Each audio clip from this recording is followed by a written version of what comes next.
Hello, I would like to present a consistent planning methodology for the energy system transition to achieve global climate goals.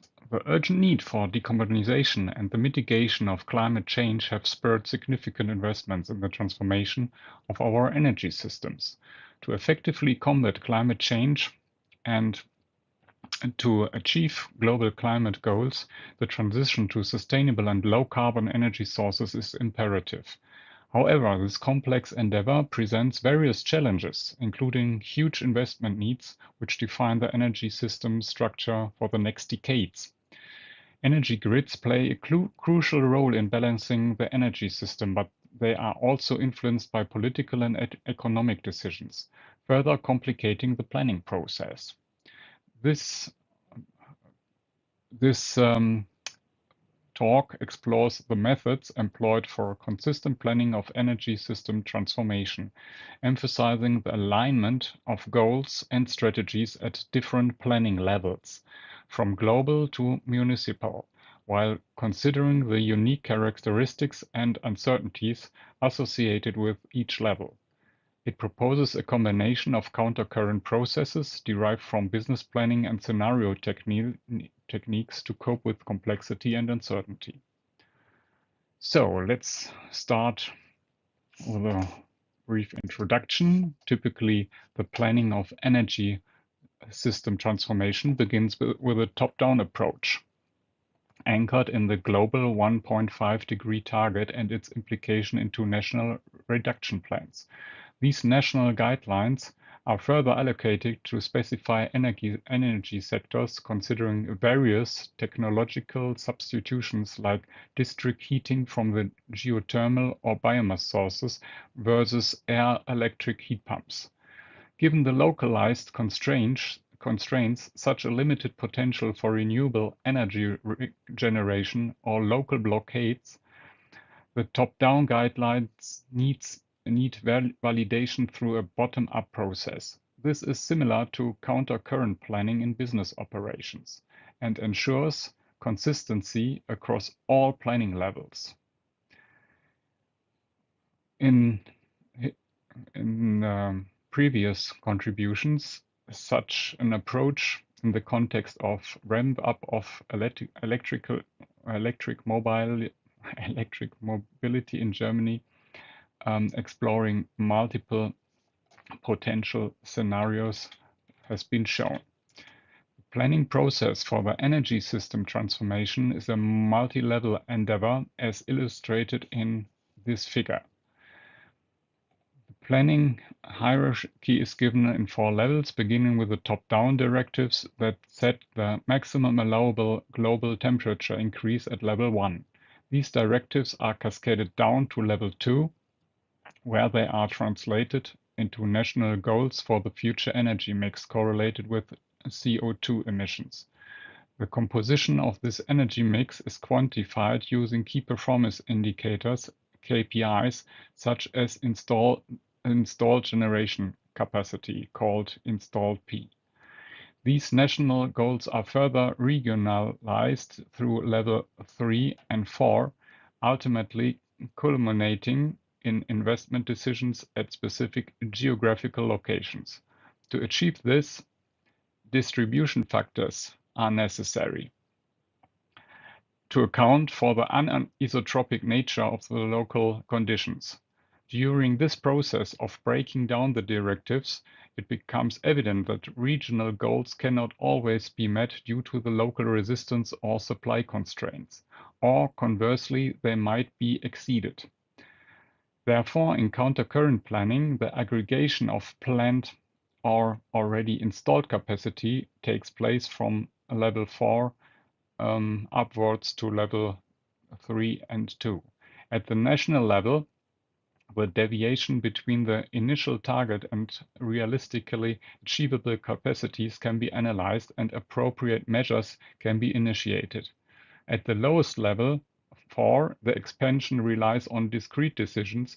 Therefore, in estimating the supply task, simulation methods such as agent-based modeling come into play. Through multiple counter-current iterations, a consistent hierarchy concerning installed capacity is established. So this is one ingredient, this countercurrent planning hierarchy, but also scenario technique should and could be applied.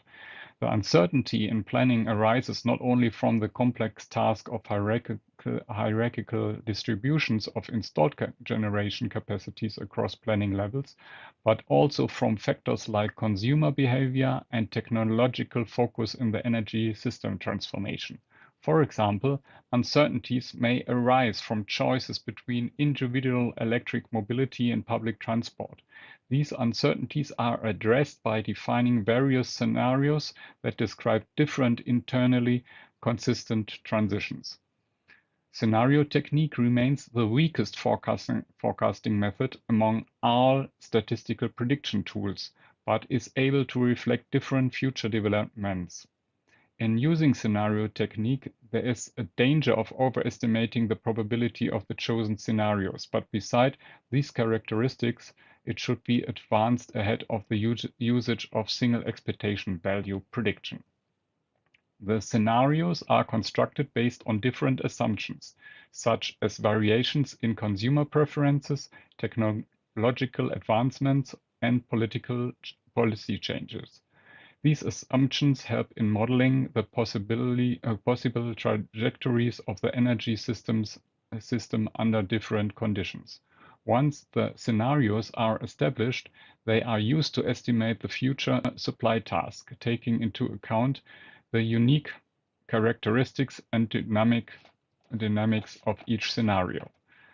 Putting these parts together, a formal KPI schema is proposed for planning installed capacities. Here, Formula 1 shows this formula for describing the installed capacity using the letter P. And it depends on the type of energy source or load, abbreviated by T. This could be PV, wind, biomass, water, lignite, natural gas, hard coal, nuclear, and so on. For the generation part, we have a certain time interval we are focusing on here, planning years 2023 and 2053. The scenario ID, this label for identifying the scenario is given, and the level on which the scenario forecast is made must be specified. On the other hand, we need a geographical specification for the lower levels to identify where the capacity, the proposed capacity, will be applied.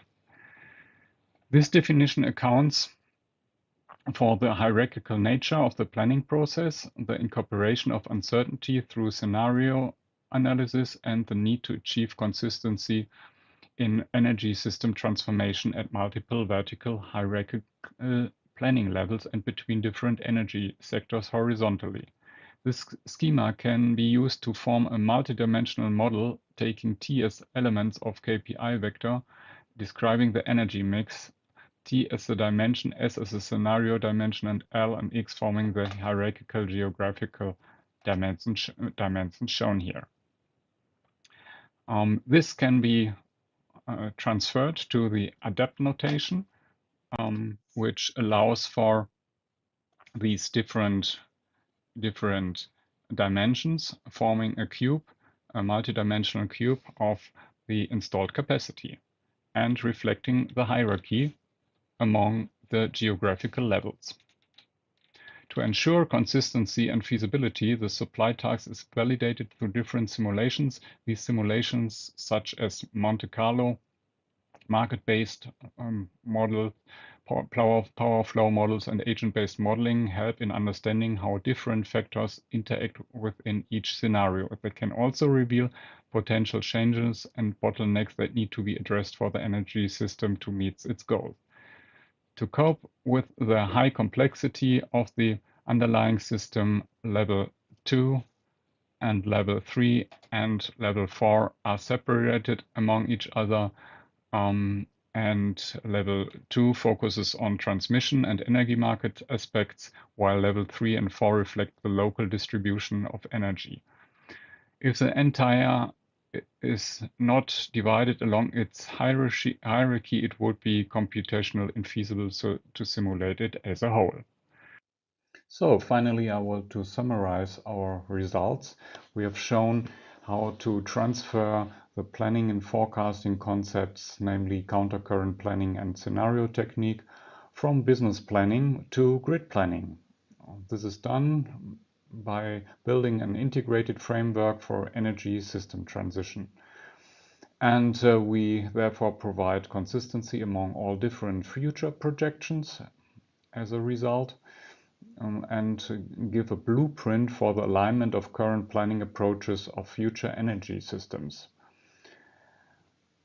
One tool to reach this objective is to define a common terminology for all planning participants, because there is a lot of misunderstanding about the terms involved here. Thank you for your attention.